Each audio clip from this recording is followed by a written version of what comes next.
माता की, भारत माता की। कार्यक्रम में उपस्थित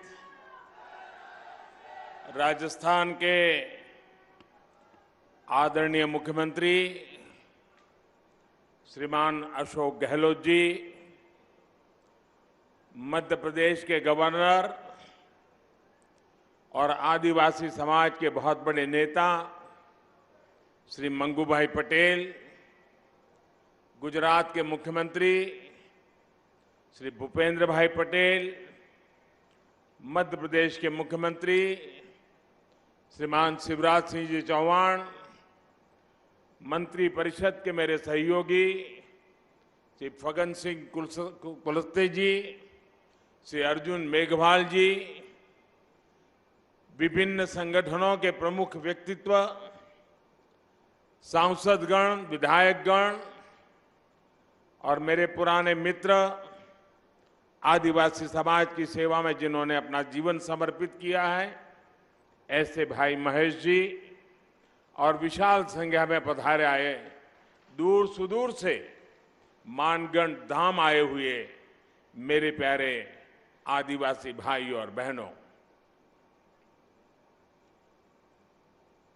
मेरे लिए खुशी की बात है कि मुझे आज फिर एक बार मानगढ़ की इस पवित्र धरती पर आकर के सर झुकाने का अवसर मिला है।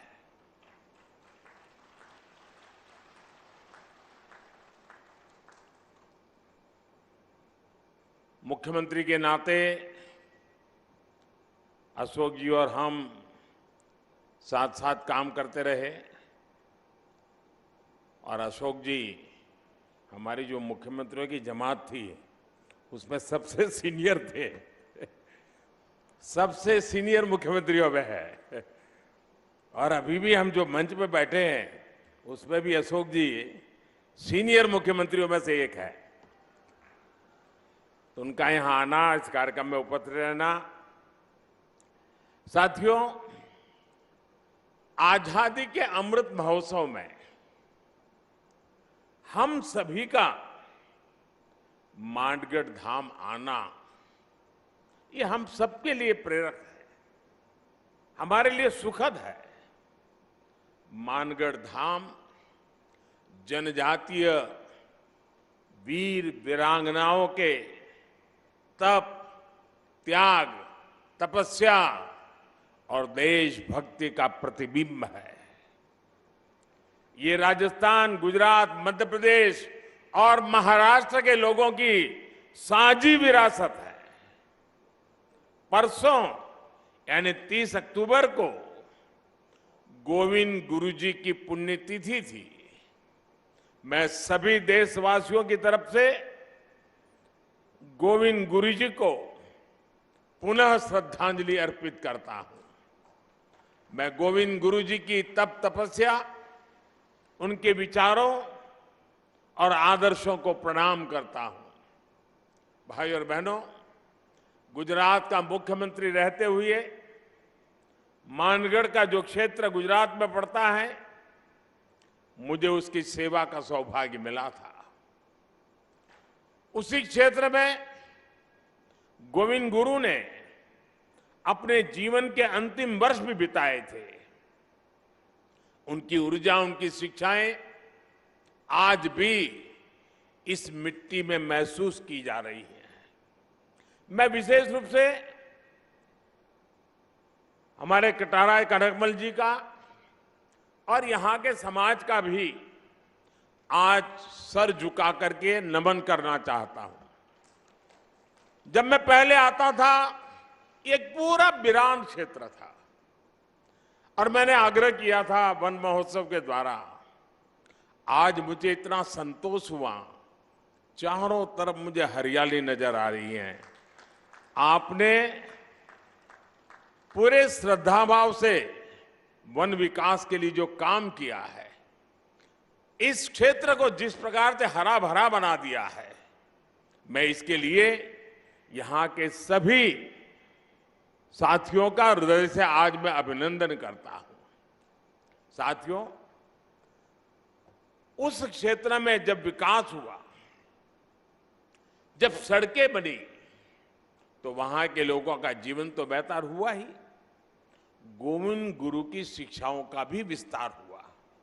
साथियों, गोविंद गुरु जैसे महान स्वतंत्रता सेनानी भारत की परंपराओं के, भारत के आदर्शों के प्रतिनिधि थे। वो किसी रियासत के राजा नहीं थे, लेकिन फिर भी वो लाखों लाखों आदिवासियों के नायक थे। अपने जीवन में उन्होंने अपना परिवार खो दिया, लेकिन हौसला कभी नहीं खोया। उन्होंने हर आदिवासी को, हर कमजोर, गरीब और भारतवासी को अपना परिवार बनाया।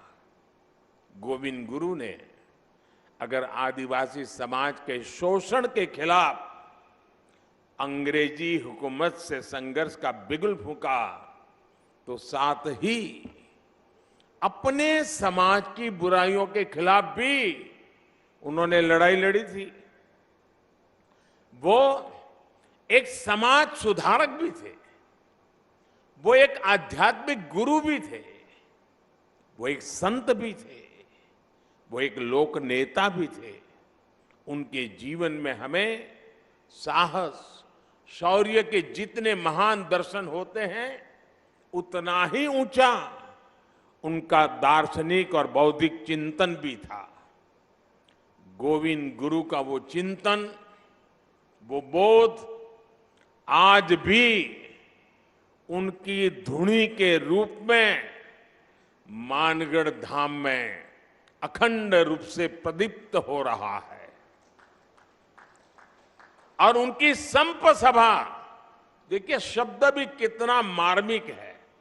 संप सभा, समाज के हर तबके में संप भाव पैदा हो, इसलिए उन्होंने संप सभा के आदर्श आज भी एकजुटता, प्रेम और भाईचारा की प्रेरणा दे रहे हैं। उनके भगत अनुयायी आज भी भारत की आध्यात्मिकता को आगे बढ़ा रहे हैं। साथियों, 17 नवंबर 1913 को मानगढ़ में जो नरसंहार हुआ, वो अंग्रेजी हुकूमत की क्रूरता की पराकाष्ठा थी। एक और आजादी में निष्ठा रखने वाले भोले भाले आदिवासी भाई बहन, तो दूसरी ओर दुनिया को गुलाम बनाने की सोच। मानगढ़ की इस पहाड़ी पर अंग्रेजी हुकूमत ने 1,500 से ज्यादा युवाओं, बुजुर्गों, महिलाओं को घेर करके उन्हें मौत के घाट उतार दिया। आप कल्पना कर सकते हैं, एक साथ 1,500 से ज्यादा लोगों की जघन्य हत्या करने का पाप किया गया। दुर्भाग्य से आदिवासी समाज के इस संघर्ष और बलिदान को आजादी के बाद लिखे गए इतिहास में जो जगह मिलनी चाहिए थी, वो नहीं मिली। आजादी के अमृत महोत्सव में आज देश उस कमी को पूरा कर रहा है। आज देश उस दशकों पहले की भूल को सुधार रहा है। साथियों, भारत का अतीत, भारत का इतिहास, भारत का वर्तमान और भारत का भविष्य आदिवासी समाज के बिना पूरा नहीं होता।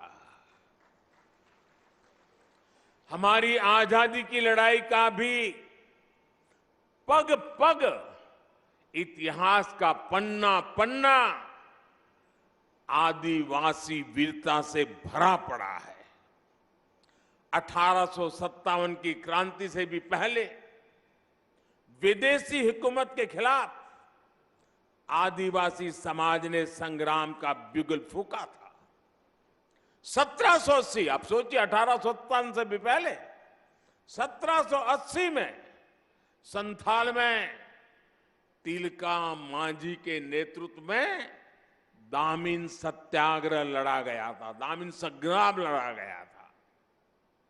1830-32 में बुधू भगत के नेतृत्व में देश लरका आंदोलन का गवाह बना। 1855 में आजादी की यही ज्वाला सिद्धू कान्हा क्रांति के रूप में जल उठी। इसी तरह भगवान बिरसा मुंडा ने लाखों आदिवासियों में क्रांति की ज्वाला प्रज्वलित की। वो बहुत कम आयु में चले गए, लेकिन उनकी ऊर्जा, उनकी देशभक्ति और उनका हौसला ताना भगत आंदोलन जैसी क्रांतियों का आधार बना।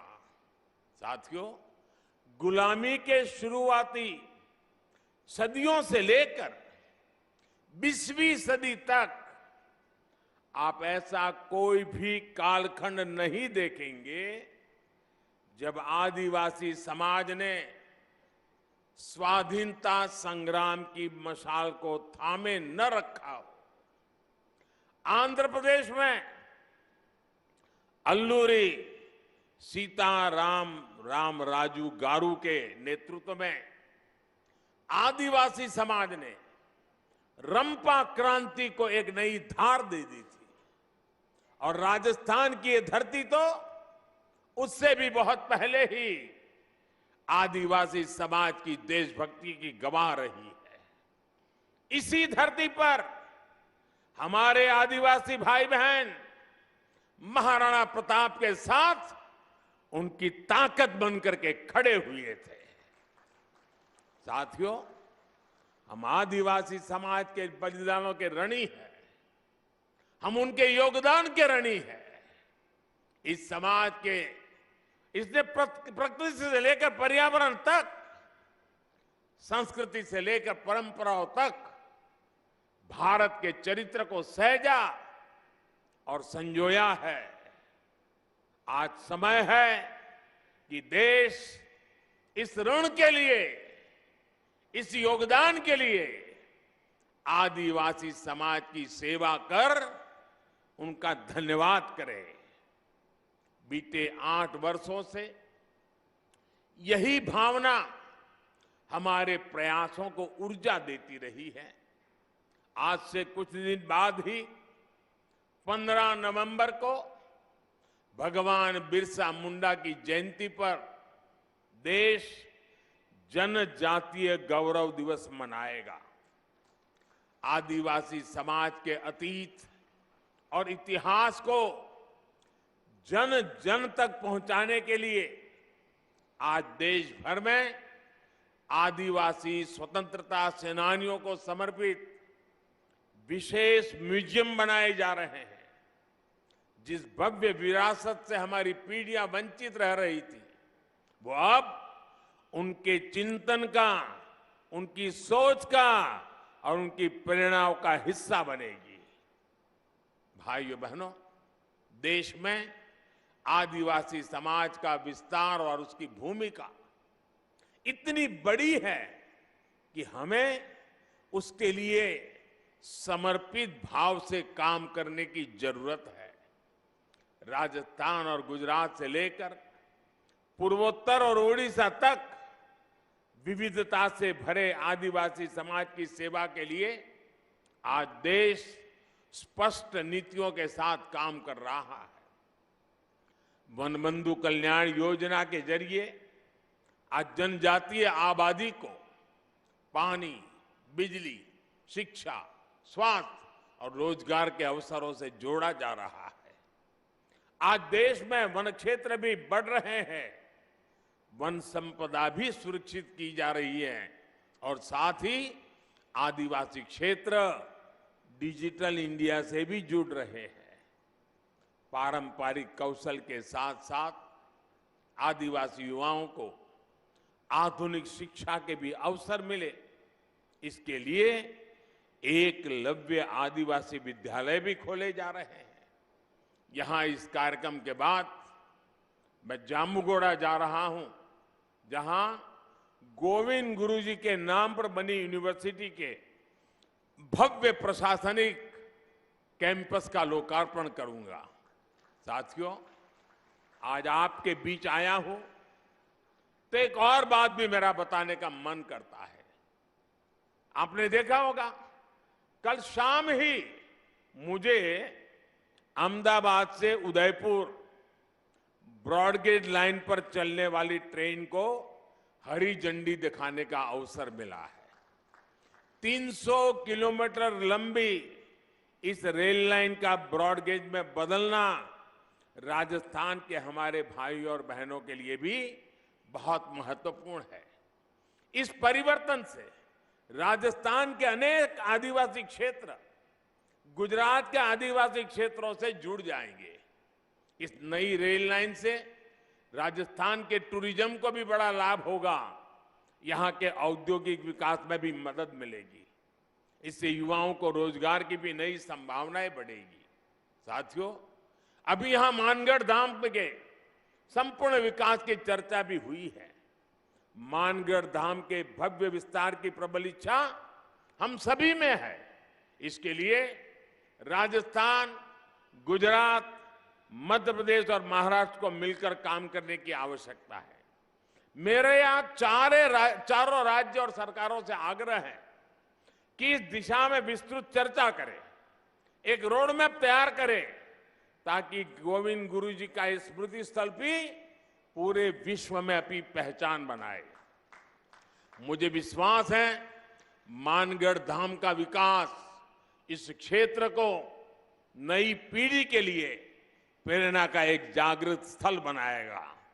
और मैं ये विश्वास दिलाता हूं, क्योंकि कई दिनों से हमारी चर्चा चल रही है, जितना जल्दी, जितना ज्यादा क्षेत्र हम निर्धारित करेंगे, तो फिर सब मिलकर के और भारत सरकार के नेतृत्व में हम इसको और अधिक विकास कर सकते हैं।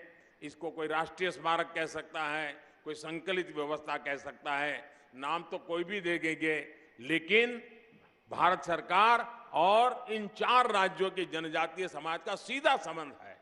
इन चारों राज्यों ने और भारत सरकार ने मिलकर के इसको और नई ऊंचाइयों पर ले जाना है। उस दिशा में भारत सरकार पूरी तरह कमिटेड है। मैं फिर एक बार आप सबको बहुत बहुत शुभकामनाएं देता हूं। गोविंद गुरु के श्री चरणों में प्रणाम करता हूं।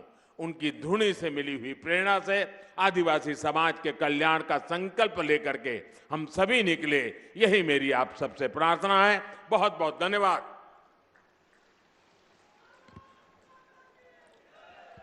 बहुत बहुत धन्यवाद एवं आभार माननीय नरेंद्र मोदी जी एवं उपस्थित समस्त अतिथिगण। हमारे भील समाज को आपने जो यहाँ मान दिया है, हमारे पूर्वजों की माटी का यहाँ जो वंदन हुआ है, आपका बहुत बहुत आभार। आपू बही रहे जो थोड़ी बार है ना।